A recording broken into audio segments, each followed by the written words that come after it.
Well, he is a tough guy to track down because of how busy he is. Ray Katz is Chief Operating Officer, CSMG and EsportsU, and he joins me on the On to Something podcast. I'm Bryan Fenley, a broadcaster, and this is, yes, the On to Something podcast, a place where we have those who work in sports, and we not only shine light on what they're doing in the business sense, but also from a personal side. So, Ray, I think you fit all of those qualities of being able to shine the light on both sides of what you are and what you stand for and what you're all about. And I'm excited to have you on. Thanks so much for being a part of this. Brian, thanks for including me in your distinguished list of guests that you have. Well, you might want to include yourself in that list as far as being distinguished. But as far as what you've done and what you are doing in the sports space, there's a lot to it. But you being a valedictorian, what goes into you having been one? Well, first of all, I probably consider myself the dumbest valedictorian in the history of the Ivy League. It was really persistence, grit, and street smarts that took me over the top. I'm not the smartest person in the world. I certainly wasn't the smartest person at University of Pennsylvania, but I viewed every class as a job.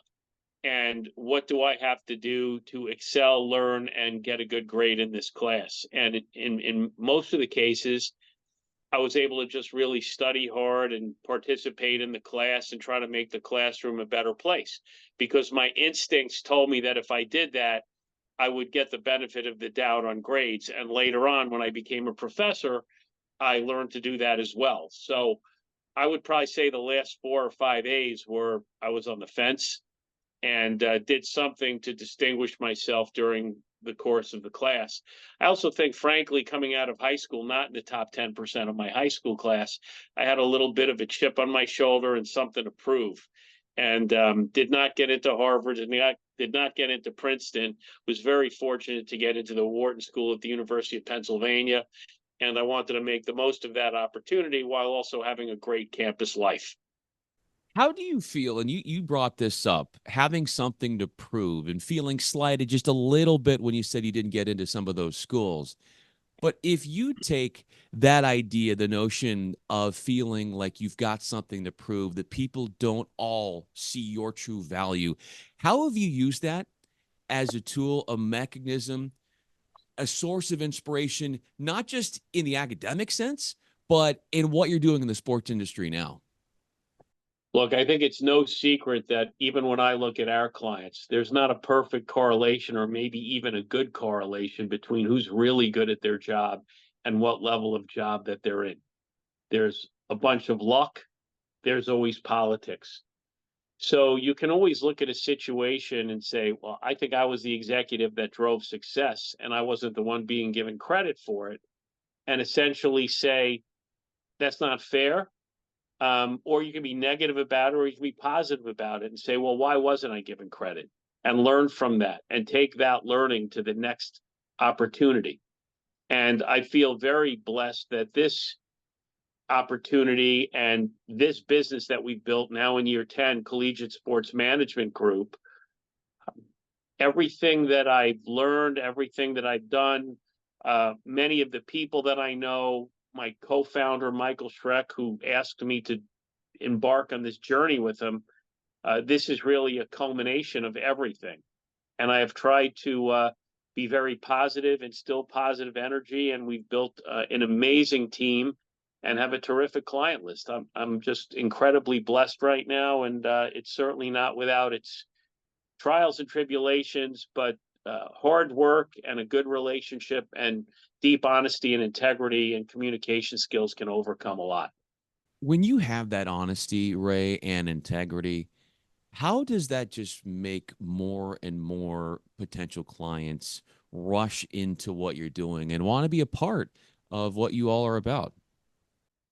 I think you get a reputation one way or the other in business.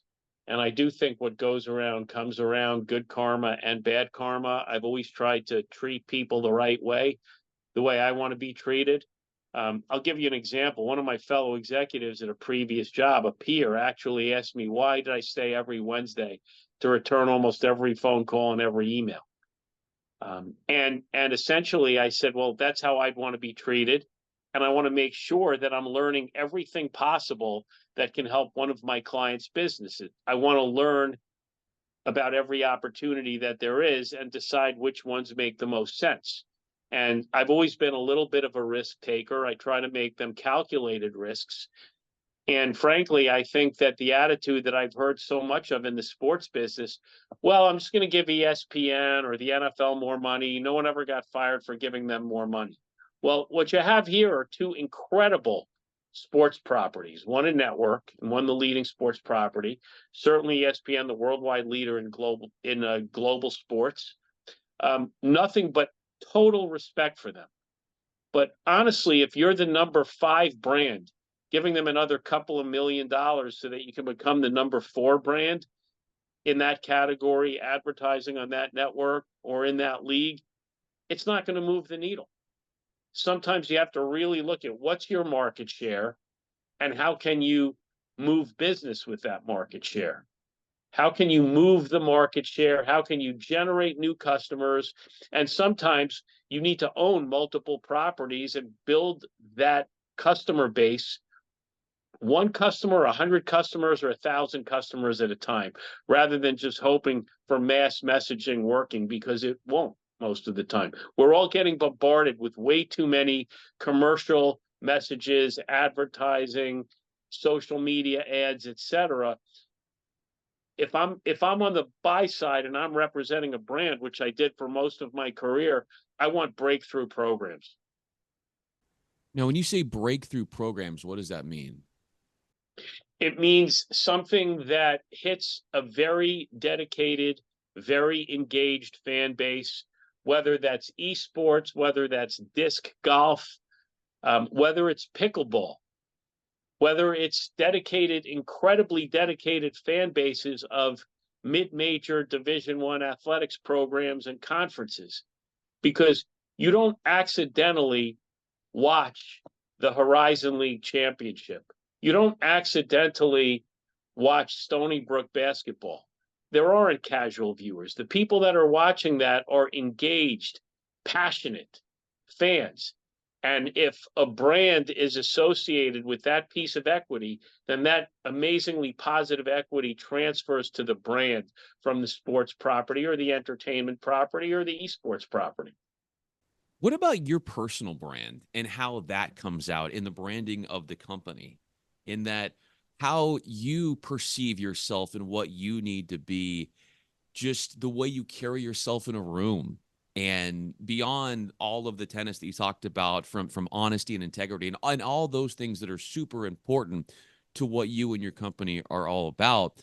But how often do you think about you personally, about how you can help the brand and what your appearance is like, beyond what the appearance, say, of the company as a whole is, and what needs to be done from a collaborative standpoint?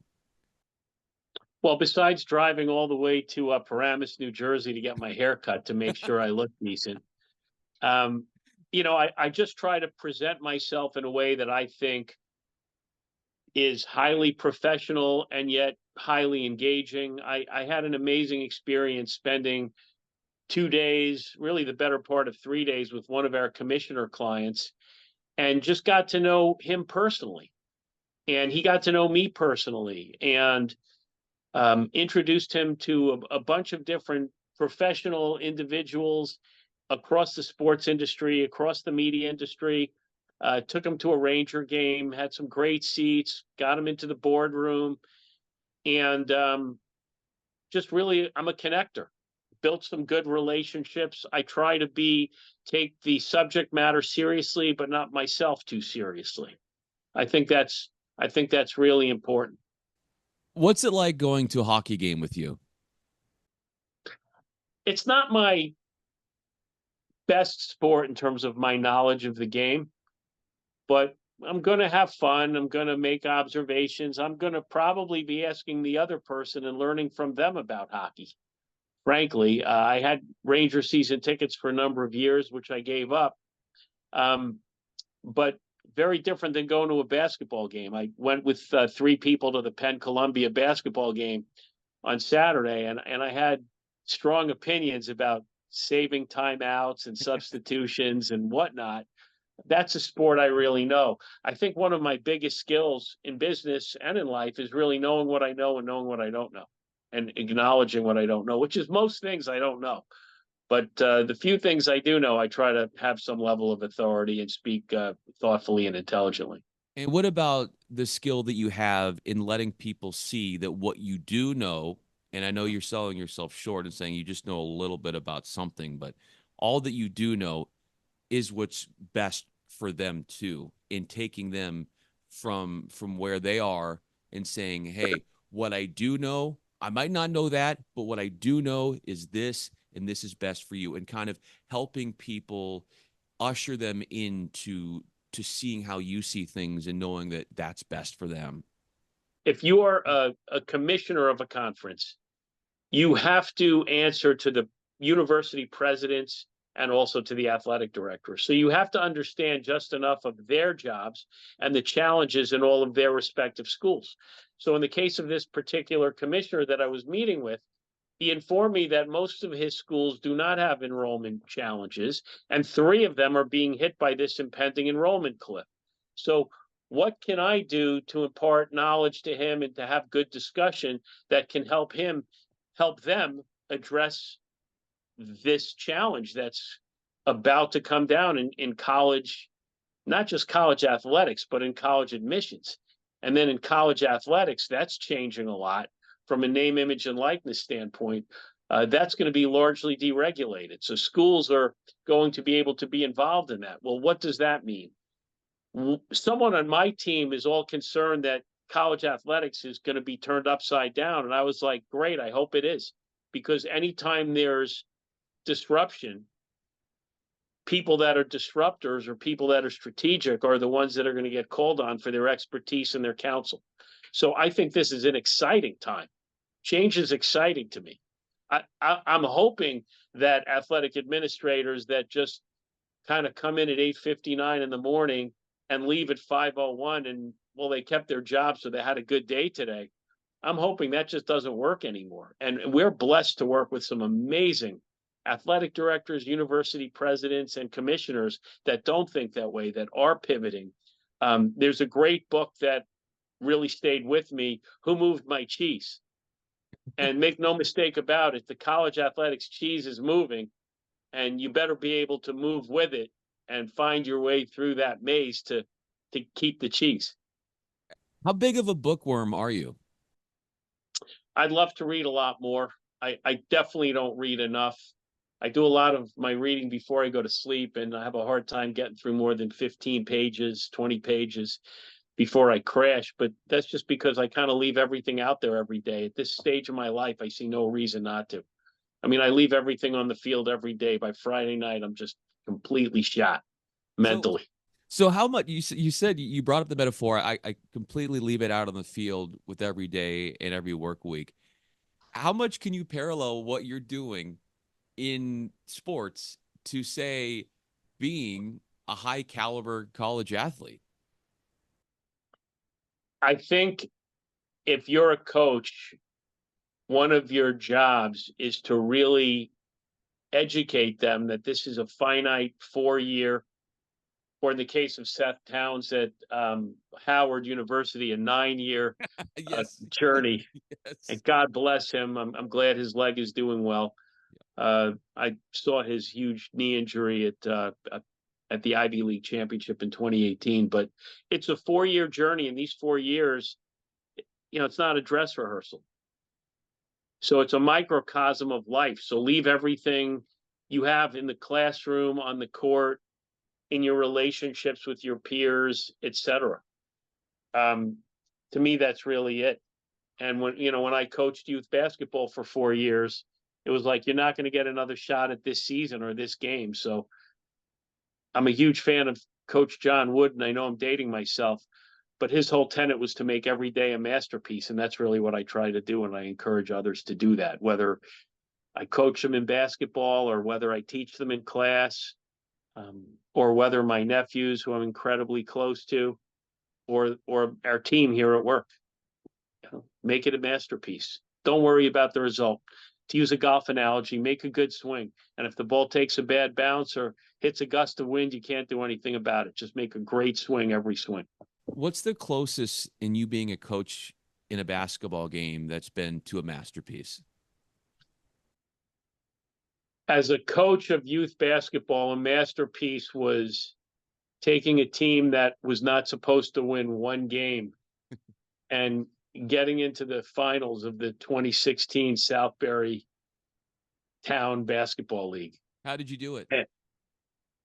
A lot of coaching, not building, and I think this was said about the Detroit Lions offensive coach, which was building an offense around the players, building a defense around the players, not being inflexible, figuring out what the key driving analytics are without being totally overdriven by analytics, which I think can be paralyzing.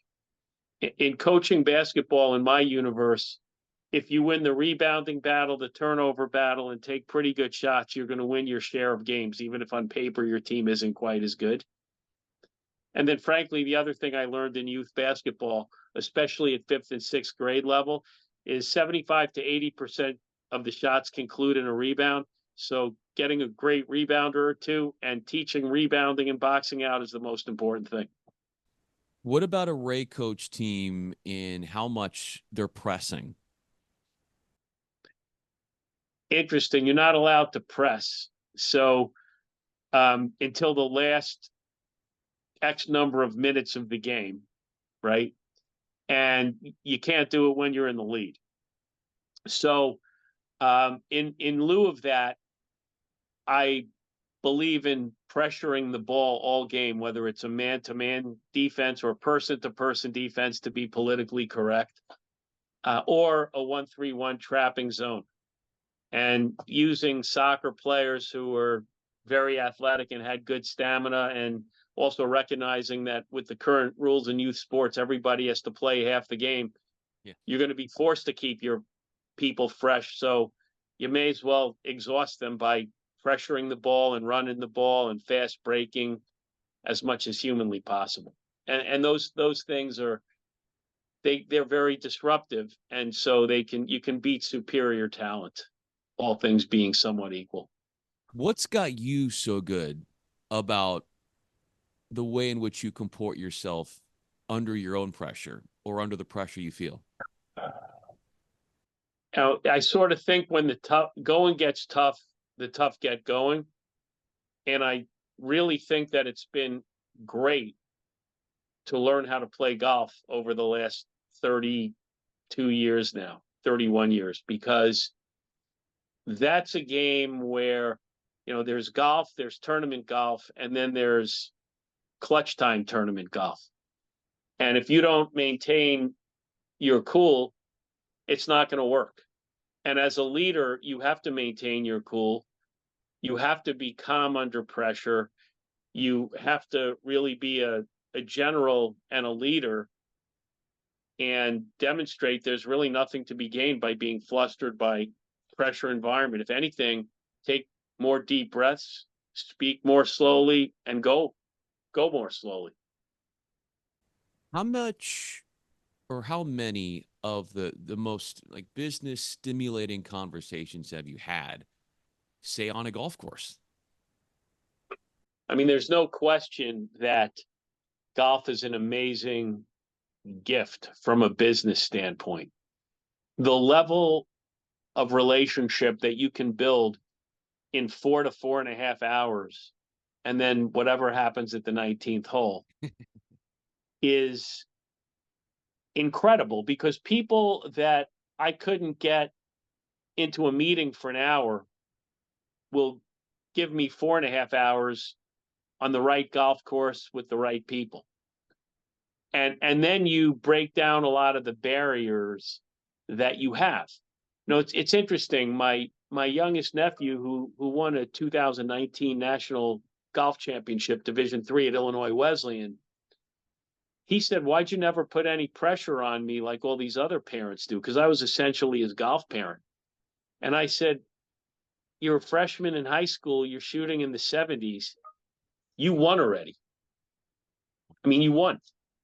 How far you want to take this is up to you, but really the only loser here is if you don't like it anymore.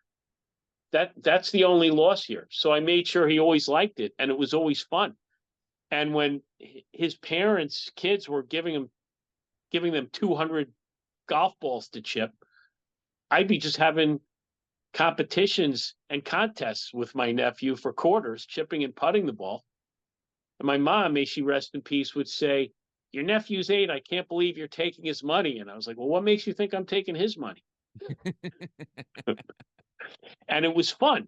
And he loved it. And as a result, he might have one of the 20 best short games in the country, including the PGA Tour. When was the last time that you beat him in short game, if you ever have? I beat him on a par 3 course when he was about 15. So that's 10 years ago. So it's been a while. In terms of chipping and putting, that answer would be never. Not since about age, frankly, 6 or 7. Here's what I'm getting from this, Ray, is that pressure might be a natural feeling, but it can be so hindering, so self-defeating in so many ways. And you have been able to find through not just your analytics, but your analytical, say, mind, where you've said to yourself, I don't need this. And you've probably seen, not just in the course or the case of how you've, as a golf parent, if you will, approached your nephew, but also how when you take away some of that self-induced at times pressure that we can feel when it comes to a deadline and stuff, where you're still at your A game, but you're not feeling the pressure, how much more do you see that you're able to get out of yourself, your potential, when you can let go of something that can be so limiting at times? Yeah, it can be very limiting. I mean, I always talk about club selection in golf, and I think business is the same way. If you're nervous that you can't hit the fairway with a driver, then pull out a hybrid or a 4-iron. And the same thing in business. Do push yourself. There's a fine balance between overstressing yourself and taking on too much. There's a fine balance between stress, which is just taking on too much, and pressure, which is taking on just enough that challenges yourself. I'm very good with pressure. I'm less good with stress. And I think about that by trying to create an environment where our whole team may be under pressure, but they're not under stress. There's kind of a big difference. Because to me, pressure is something that you can address with strategic thought, interpersonal skills, and hard work. Whereas stress is something that's just there and there's nothing you can do about it. Through communication, I would think that the pressure can be limited in some way. You mentioned the interpersonal skills and such Yep. with your team, but how can you, how does being a good communicator make the pressure a little less, or not feel as pungent? I think it's understanding what the challenges that the other individual is feeling in terms of getting the job done, and helping them break that down into smaller tasks or smaller thoughts, and making the whole outcome and delivering that outcome less daunting. So rather than putting pressure on somebody to hit a number for a quarter, I'd like to have this many conversations and this much outreach, and let's be thoughtful about it, and let's monitor if it works and how we should change our approach. And let's just kind of break this down one piece at a time. Let's break this down into components. And I think I try to listen twice as much as I speak to our team and understand their challenges, and never be dismissive of their opinions, even if I've been in the business 10 times longer than they have. Their opinions have just as much validity. I just reserve the right to, at the end of the day, veto their perspective and explain why, not just because I'm the boss.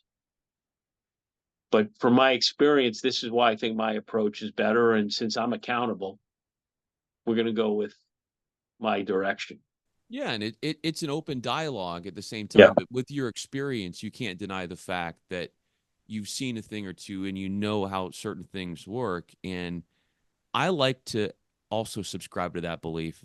And I guess since I love interviewing so much, Ray, as you know, I enjoy listening because that's the way we learn. That's the only way we learn. And even when, say, you're in a setting where you're a professor and you're out there talking in front of students and you're the one speaking, where do you find yourself finding the time or the means to listen as a teacher?